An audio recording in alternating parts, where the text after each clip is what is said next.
ओम श्री परमात्मने नमः। अथ नवमोऽध्यायः।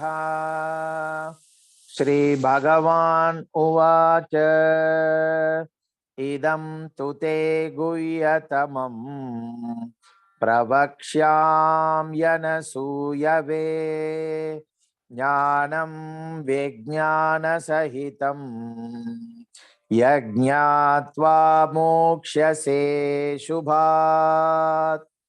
राजविद्या राजगुह्यम् पवित्रम् इदम् उत्तमम् प्रत्यक्षावगमम् धर्म्यम् सुसुखं कर्तुम् अव्ययम्।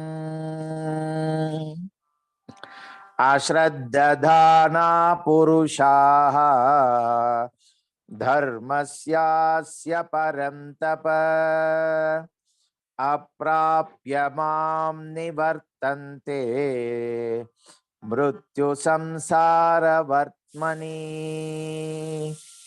मया ततम् इदं सर्वं जगत् अव्यक्तमूर्तिना मत्स्थानि सर्वभूतानि न चाहं तेष्वस्थितः न च मत्स्थानि भूतानि पश्य मे योगम् ऐश्वरम्। भूतभृन्न च भूतस्थः ममात्मा भूतभावनः यथाकाशस्थितो नित्यम् वायुः सर्वत्र गोमहान् तथा सर्वाणि भूतानि मत्स्थानीत्युपधारय। सर्वभूतानि कौन्तेय प्रकृतिं यान्ति मामिकाम् कल्पक्षये पुनस्तानि कल्पादौ विसृजाम्यहम्। प्रकृतिं स्वाम् अवष्टभ्य विसृजामि पुनः पुनः। भूतग्रामम् इमं कृत्स्नम् अवशं प्रकृतेर्वशात् न च मां तानि कर्माणि निबध्नन्ति धनञ्जय। उदासीनवत् आसीनम् असक्तं तेषु कर्मसु मयाध्यक्षेण प्रकृतिः सूयते सचराचरम्। हेतुनानेन कौन्तेय जगत् विपरिवर्तते अवजानन्ति मां मूढाः मानुषीं तनुम् आश्रितम् परं भावम् अजानन्तः मम भूतमहेश्वरम्।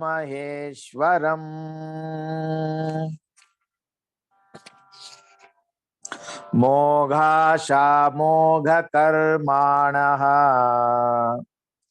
मोघज्ञानाविचेतसः राक्षसीम् आसुरीं चैव प्रकृतिं मोहिनीं श्रिताः। महात्मानस्तु मां पार्थ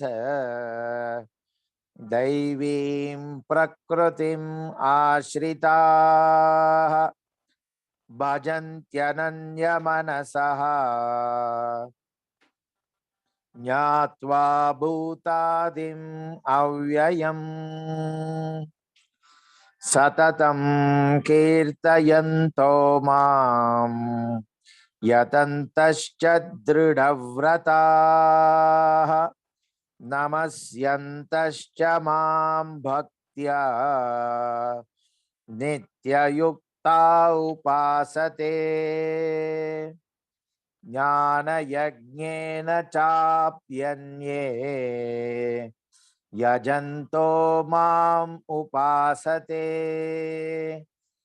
एकत्वेन पृथक्त्वेन बहुधा विश्वतो मुखम् अहं क्रतोर्अहं यज्ञः स्वदाहम् अहम् औषधम् मन्त्रोऽहम् अहम् एवाज्यम् अहम् अग्निरहं हुतम्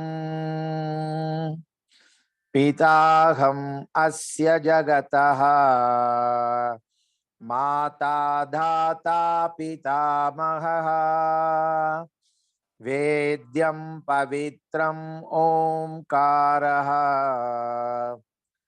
ऋक्सामयजोर्एव च गतिर्भर्ता प्रभुः साक्षी निवासः शरणं सुहृत् प्रभव प्रलयस्थानं निधानं बीजम् अव्ययम् तपाम्यहम् अहं वर्षम्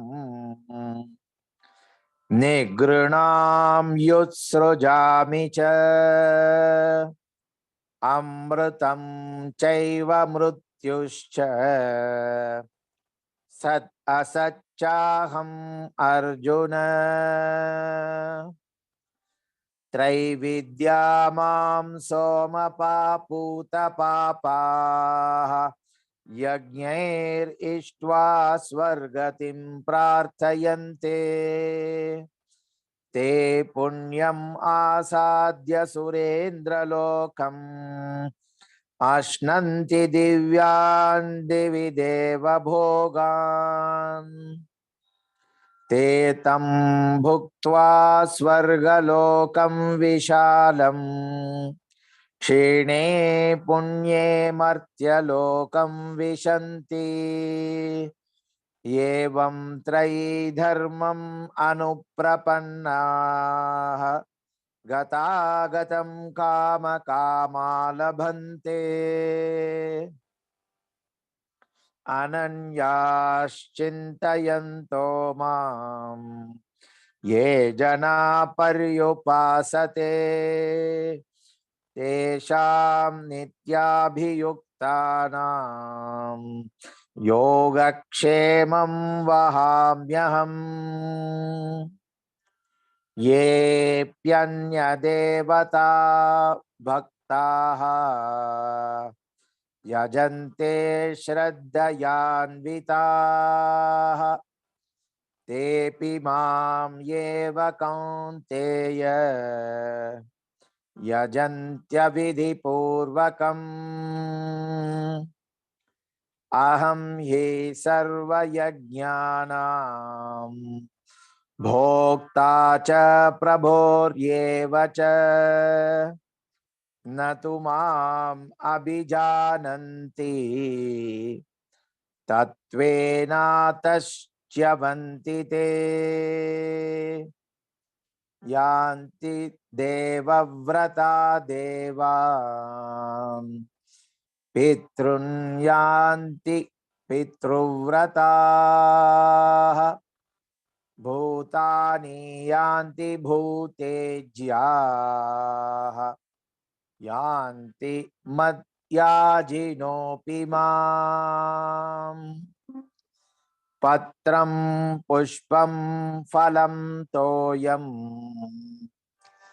यो मे भक्त्या प्रयच्छति तद् अहं भक्त्युपहृतम् अश्नामि प्रयतात्मनः यत् करोषि यत् अश्नासि यज्जुहोषि ददासि यत् यत् तपस्यसि कौन्तेय तत् कुरुष्व मदर्पणम् शुभाशुभफलैरेवम् मोक्ष्यसे कर्मबन्धनैः सन्न्यासयोगयुक्तात्मा विमुक्तो माम् उपैष्यसि समोऽहं सर्वभूतेषु न मे द्वेष्योऽस्ति न प्रियः ये भजन्ति तु मां भक्त्या मयि ते तेषु चाप्यहम् अपि चेत् सुदुराचारः भजते माम् अनन्यभाक् साधुर्येव समन्तव्यः सम्यग् व्यवसितो हि सः क्षिप्रं भवति धर्मात्मा शश्वच्छान्तिं निगच्छति कौन्तेय प्रतिजानीहि न मे भक्तः प्रणश्यति मां हि पार्थ व्यपाश्रित्य येऽपि स्युपापयोनयः स्त्रियो वैश्यास्तथा शूद्राः तेऽपि यान्ति परां गतिम् किं पुनर्ब्राह्मणा पुण्याः भक्ता राजर्षयस्तथा अनित्यम् असुखं लोकम् इमं प्राप्य भजस्व माम् मन्मना भव मद्भक्तः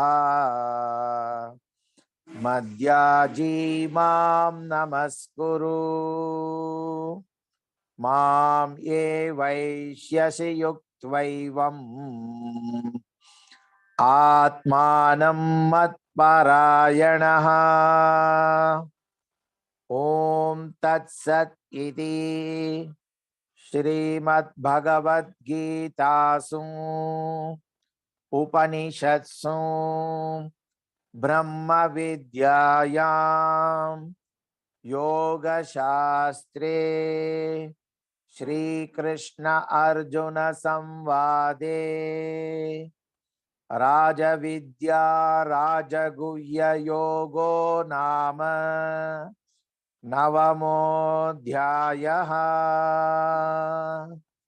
हरे कृष्णा कृष्ण कृष्ण हरे हरे